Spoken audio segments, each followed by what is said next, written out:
Night shifts at a place like Quick Mart are supposed to be mind-numbing. Buzzing lights, stale coffee, the same 3 customers on loop. You don't expect excitement, you definitely don't expect anything looking back at you from the floor.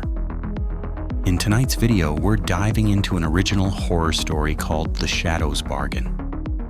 It follows a worn-down clerk on the graveyard shift, stuck in a job that feels like it's draining the life out of him one drip at a time.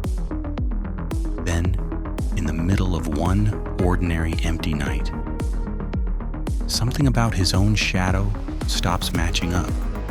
It's a story about exhaustion, temptation, and what might happen when the darkest part of you decides it's tired of being just an outline. Turn the lights down, take note of where your shadow is, and ask yourself one question. If it could talk, what would it say? This is The Shadows Bargain. It's 3:17 a.m., and the coffee tastes like burnt rubber scraped off the bottom of a trucker's boot. I lean against the counter, legs aching, brain in low power mode. The fluorescents above me stutter like they're dying in Morse code, and I'm pretty sure the nacho cheese machine is leaking again.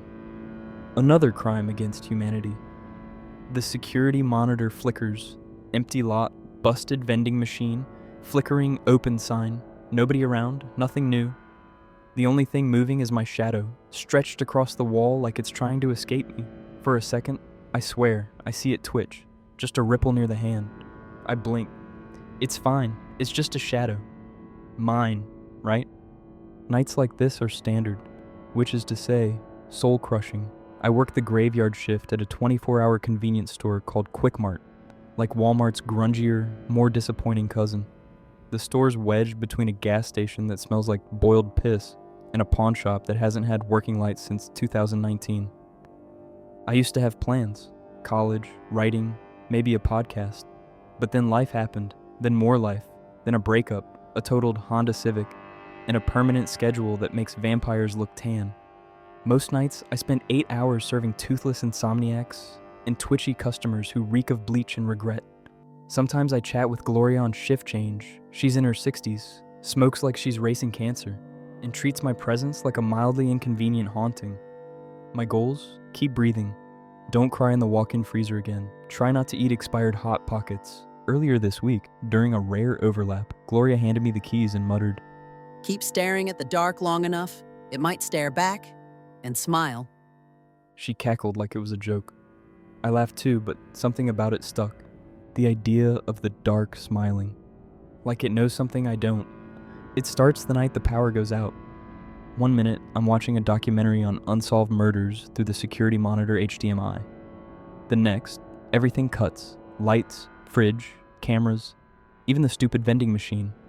Silence hits like a sucker punch. I don't like silence. My thoughts get too loud. Then I see it. There's no light in the room. None. And yet, my shadow is still there. I freeze. It's on the wall behind me, crisp, clear, standing, and it moves. It turns around. I stagger back, heart hammering. I slam the flashlight on and point it. The shadow vanishes, but I feel it watching, like static crawling across my skin. I spend the next few nights trying to explain it away. Stress, lack of sleep, hallucination. I even Google, "Can shadows act independently like a moron?" Reddit's no help. Half the responses are ironic memes. The rest, rambling posts with titles like, "She left me but her shadow stayed," or "Don't trust the one in the mirror." Still, the signs get worse. I wave at a customer. My shadow flips them off. I drop a pen. It reaches down before I do. Last night, I looked in the walk-in cooler's glass door and saw the shadow raise a knife behind me. I didn't have a knife, but someone did steal one last week. Now I avoid mirrors, windows, any surface that can reflect. Still, I can feel it twitching behind me. Tonight, I lock the back office door and flick on the emergency light. The shadow shows up on the far wall. "All right," I whisper. "What do you want?" The shadow steps forward, just a half inch, then another. It raises a hand and points at me, then at itself, then at me again. And then it smiles.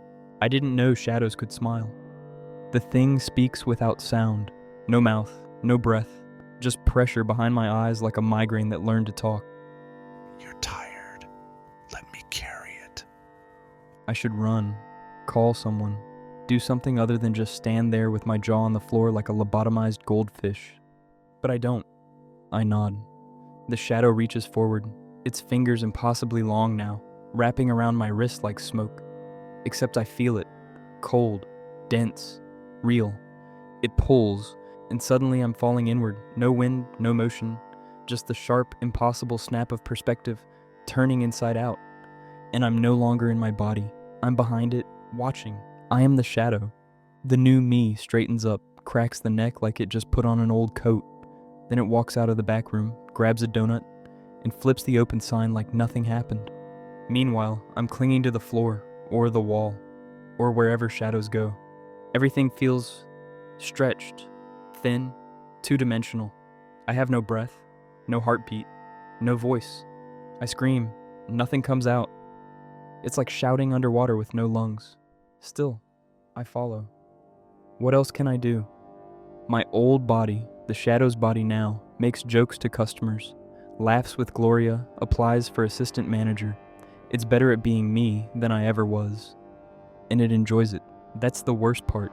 The joy in my stolen face. At first, being a shadow is almost liberating. I slide across walls, stretch down the aisles, spy on people. No one sees me unless I want them to. I don't need to eat, don't need to sleep, don't need to pretend I care about expired coupons. But freedom comes with a price. I can't hold anything. Can't feel the heat from coffee or the sting of winter wind. I watch my former self eat, sleep, flirt, smile. I feel every bite, every yawn, every kiss like static electricity zipping up my spine. And I want to puke. But shadows don't have stomachs. Then one day, Hope arrives wearing someone else's face. In the alley, behind the Quick Mart, I spot a man leaning against the dumpster, smoking. His shadow, twisted, twitchy, moves separately from him. He sees me, not my hijacked body. He sees me. His shadow tries to climb back up his leg. He shivers, drops the cigarette, screams. Nothing happens. The shadow slithers back down, curls up on the pavement like a kicked dog. I try it too. I leap at my old body. I stick for a moment, just a flicker. I'm inside. My hand twitches. My head jerks. Then it looks in the mirror, says, Nice try. and laughs. Now the others come. At first I thought I was alone, a glitch, a fluke. But there are dozens of us, in walls, beneath benches, reflected in puddles. Some whisper nonsense. Others move in loops, rocking, gesturing, begging. One repeats a scream that never reaches the air. A little girl's shadow clings to a lost dog poster. Her body is long gone, missing since '97 probably. Another shadow drags a cane, but the man it belonged to is in a wheelchair. I realize not all trades were voluntary. Some shadows just got tired of waiting, and some never let go. I sneak into my old apartment. My body is sleeping, curled up under the Afghan my mom crocheted. A candle flickers on the nightstand. My favorite podcast hums softly. I crawl along the ceiling and reach down. Nothing. I press, I strain, I will myself in. My body shudders, twitches. It opens its eyes and looks straight at me. You left. You don't get to come back. Then it smiles and rolls over. I curl into the corner of the ceiling and stay there until morning, folded into a silence so dense it feels like drowning in molasses. This is hell, not fire, not punishment, just watching your life without being part of it. I hover in aisles, linger behind mirrors, stare at myself living my best mediocre life. Promotions, compliments, even a new haircut.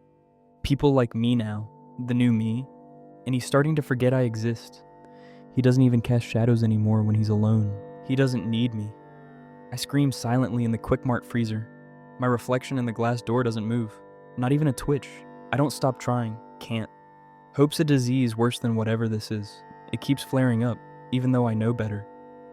I start experimenting. Other shadows, human ones, sometimes feel porous, like their walls are thinner, like if I push hard enough, I might break through.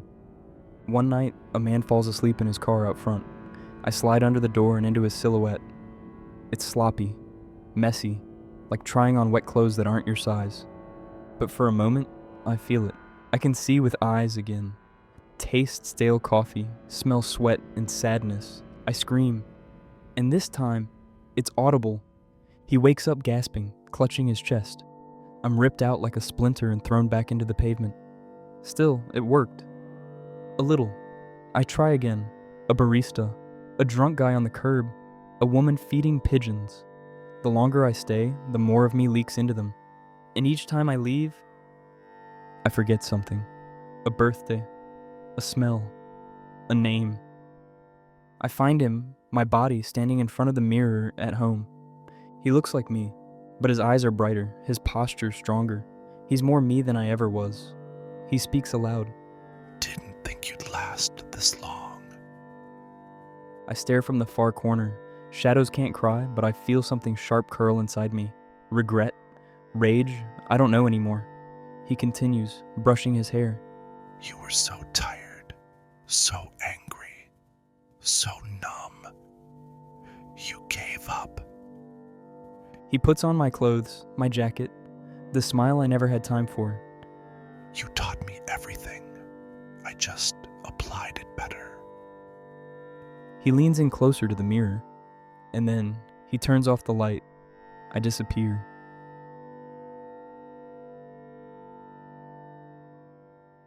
The Quick Mart buzzes under harsh fluorescent lights. A young man stands behind the counter, radiant, charming, alive. Customers joke with him. He laughs like music. He flips the open sign with flair. But on the tile behind him, the shadow doesn't quite follow. Its head tilts the wrong way. Its fingers are too long. And, just for a breath, it looks out from the floor. Not at him, at you, and it smiles. That was the Shadow's bargain. No haunted mansion, no cursed artifact.